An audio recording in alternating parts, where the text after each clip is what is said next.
Hey, good to see you guys. I'm glad to be here. Welcome to Miss Chocolate's Conversations. Please like, subscribe, and hit that notification. This is going to be a really intense conversation of me getting some things out. And I'd like you guys to put your thoughts in the comments. Let me know what you think. Share your experiences. Um, I was watching something this morning. There's a lady who lives in North Carolina. She used to live in New York, and her name is Jameliah Gooden. I follow her on Facebook. She's a pastor. I believe her profile says she's a public figure. But this morning she spoke about the power of an apology. If you guys see me looking down or anything like that, I'm trying to maintain the music so you guys don't hear what's going on in my backgrounds and stuff like that. But Jameliah Gooden, Pastor Jameliah Gooden, she gave a message this morning that was so incredibly powerful. And you guys should go check it out. It's called The Power of an Apology. And she hit some really important things. And she pulled on my heartstrings because I was already thinking about doing, sharing with you guys a video about parenting and co-parenting. I have to admit, you guys, I'm frustrated. My anxiety level on this particular topic is pretty intense because as you know, as we all go through changes in life and we grow and we learn different things, and hindsight is always 2020. So when you see certain things and you see it as toxic behavior, it's toxic behavior, it's troubling. So we're going to talk about co-parents today. I'm going to talk to the men and I'm going to share my views with the women. And I don't think I'll be popular. So hit me in the comments on, your thoughts again and your experiences. Um, whew, my last video I talked about, can the people who love you share honesty with you? Can they, tell you certain things and you heed those things and take those constructive things and do something different with them and change your behavior over time. And in this video, like I said, it's going to be about co-parenting, but what happens when you're not married to the person that you've had children with? You know what I mean? How do you guys co-parent? How do you guys get along? And I have a son. He's much older now, but I remember being a teen mom, and I remember how toxic I was, and I remember how horrible. We just didn't have a great, co-parenting relationship. Probably because we were adolescent and we were still growing ourselves. But thank God we had parents to let us know when we were wrong and out of pocket. But it still never took the sting out of the things that he did because we were no longer together, because I, chose not to sleep with him. God rest his soul. He and I used to talk about, I was like, one day I'm going to do seminars and I'm going to do this and I'm going to do that and I'm going to talk about this. So he knew that. So rest in peace to him. And I'm not going to bash him, but I am going to speak about truthful experiences. Whenever I'm on here, I'm going to be transparent so that you guys can be transparent. Long after you've clicked, shared, and hit the notification buttons, long after you've done that, you can assess and be transparent with yourself and that person who's reflective in the mirror. But co-parenting isn't easy. But what place are you co-parenting from? Way too often men, just like I said with my son's father, let me share it. Here we go. I remember I was going to Lincoln High School. And my head wrap is coming off, you guys. I was going to Lincoln High School, and I remember his father was doing all kinds of stuff in the streets, getting money. He was getting money. He was getting it. He was down south, and he came up. His mother called me before he came, and she was like, I'm going to give my son some money for my grandbaby. And I'm like, okay, no problem.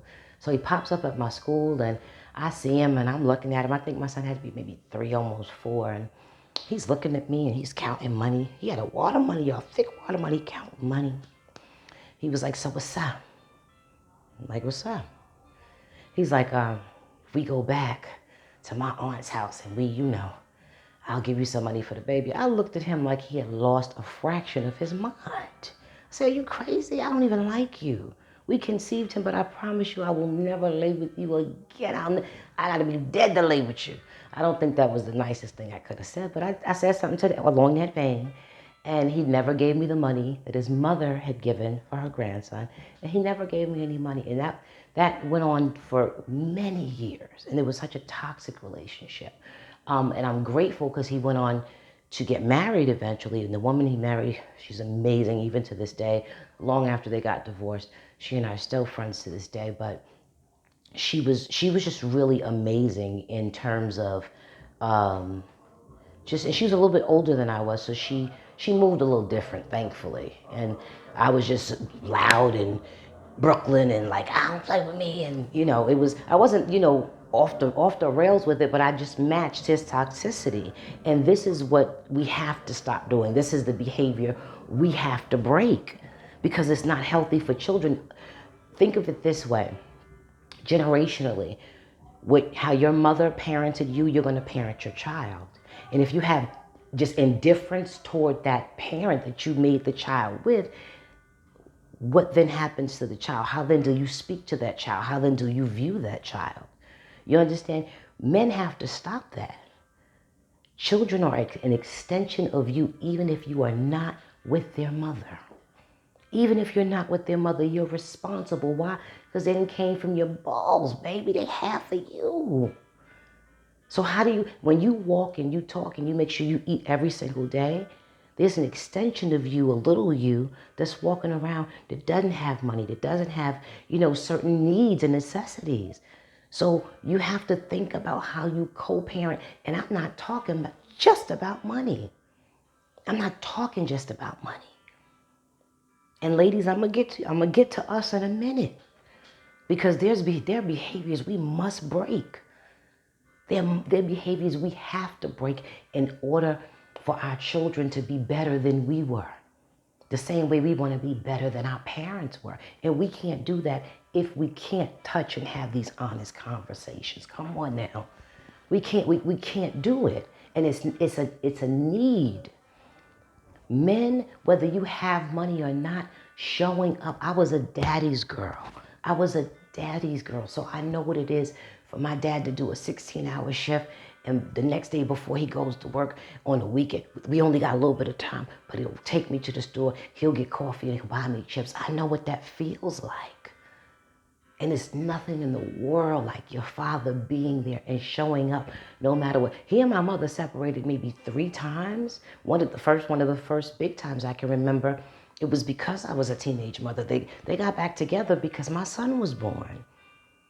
And I watched them have more than 30 years of a sometimes dysfunctional marriage, but he always showed up. My dad always showed up. And women, we have to stop using these kids as weapons. We must stop doing that. If he doesn't want to be with you anymore, she don't want to be with you anymore, that's okay. Show up for your children. Show up for your children. Men, if you're giving child support and they're not doing things properly with the money, if you have to go to your legislator, if you have to have your lawyer fight for you when you submit money and you say, okay, this is for the child, this is for the support, but when they're with me, this is what I do, and you got receipts. If you have to open an account and start putting money in an account and showing that to the judge, that counts for something. If you have babies' mothers, because there are some men who pay support too. Let's not get it twisted. But if you're doing things and you're seeing the other parent is living an imbalanced life that's not productive to these babies, you chose the person you laid with. So yes, they may be difficult. Yes, they may be uncomfortable. Well, let's say they just straight up unbearable. You chose them. The child did not. So think of it in terms of this. If that parent is getting on your nerves and stressing you out during drop-off visitations or phone calls or text messages, if that parent is doing that to you, could you imagine the stress levels that the child is experiencing with that other toxic parent? Something has to break. And it enrages me. I just saw something, and I've just, been listening to conversations and thinking of old conversations with people who have children, and they're angry because they made a choice. They wanted some and got some Come on. And now you treat them, come on. And women, I'm going to talk. There are women who speak to their children so nasty. You motherfucker, get over here. You ain't going, you just like your father. The father you chose to lay with? Don't talk to that baby like that. What are you pouring into our sons? We always talk about what the white man has done and what this. Yes, they've done stuff. We know. They've been systemic with how they've done things. But has what they've done, has it gotten into you to the point where you're toxic to the children that sat in your loins? That sit in your belly as their first apartment and their first home? Come on. Watch how you speak to these babies. Watch what you pour into these babies. And watch your heart because of what you chose. We got to be parents, and we got to be parents, loving parents. We got to do something different than what we've come from. We've got to give them a better and a stronger base. Why?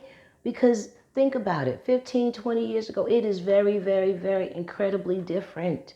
It is incredibly different than what it was. Very different. But how we love our children shouldn't be. We should always want to nurture and pour into them. Period. I remember there was a time I was mad at my mother, and I was a teenager, and of course, and I had nerve because I'd already had my son, and I was in my father's car. I had my feet on his dashboard. He hated that, and I was like, "Oh my God, Daddy, you don't understand. Well, she," and I called my mother she or her. I said one, and my father hit me in my mouth so hard. Even when I tell the story, my lips still vibrate and sting. And he's been gone for 17 years. I said that the other day. We just had an anniversary on April 23rd, but I still tell the story and my lips sting. And he was mad at my mother too. And he looked at me. He said, "Who's her?" "It's your mother." He said, "I will take your face completely off." And I was like, "Oh. And he meant it. He said, "Don't you ever." And there has to be a line.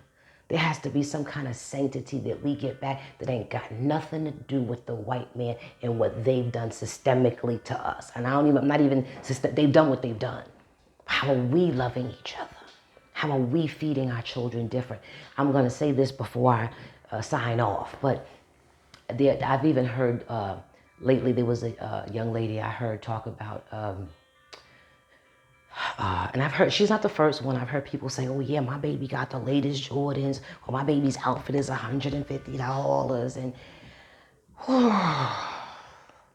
the things our kids have to face these days. It's okay for your kids to have nice things. But have you taken $150 or $300, the same amount you would spend for that outfit? Have you gone online and found the programs to teach babies and young children how to read and identify words and letters? Has that been done? Again, it's about what we're pouring into these babies. Y'all don't remember when Donald was in office and all the chit chatter and everything else, and people were like, racism is, we know racism ain't dead. But what you see how we're viewed in the media by other people. No matter what we do that's good, we're viewed in a negative light. And yet how we parent needs to be better. How we engage with each other, whether we're mad, whether we're co-parenting, or whether it's a child in school not necessarily being nice to our children. How are we handling things beyond what the system is giving us? All right, y'all, that's it. Because I get really saucy about stuff like this. So tell me in the comments what you think. We got to parent differently. We got to love, and we have to be responsible. I was a teenage mom, and it wasn't easy. It wasn't, and I was very toxic at the time. But I had people who loved me enough to verbally spank me when I needed it. Whether it was my mother, and thank you, mommy, I love you. Or whether it was my son's father's ex-wife. She and I are still cool. She had to chastise me, just woman to woman, girl to girl. Like, I understand what it is but you can't do that. That's not going to help. She loved me enough to tell me I was wrong. That's a whole nother, I don't know, y'all got my mind going on a whole nother, she and I have a great relationship, and it's because we were able to tell each other what the things we needed to tell each other as parents and co-parents. So I really want to, maybe I'll do a show, you guys. I want to get a couple of men and women separate times. We won't have any fighting up in here, but I want to get a panel of, some young men, and I want you guys to tell me what parenthood and what parenting looks like when you're not with the person. And ladies, I want to talk to y'all too. Y'all not going to be too happy, but I want to get to the crust of it, because we have an expectation of these fathers that we've chosen to lay with. But what are you pouring into these children after you realize he or she wasn't who you thought? What's happening?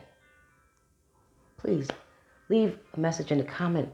Click like, subscribe, hit the notification button. Hopefully I said everything right, you guys. I'm still learning. Give me some, tell me your thoughts on this topic and any suggestions you have for me to get better on this channel. Leave a suggestion in the comments. Take care, you guys. Please be constant works in progress, people. No matter what, please consider that, do that. It's not easy, but be a constant work in progress so we don't stay on one level. We're growing every day. Take care, you guys. I enjoy this in every conversation. Take care, you guys. We're going to keep talking.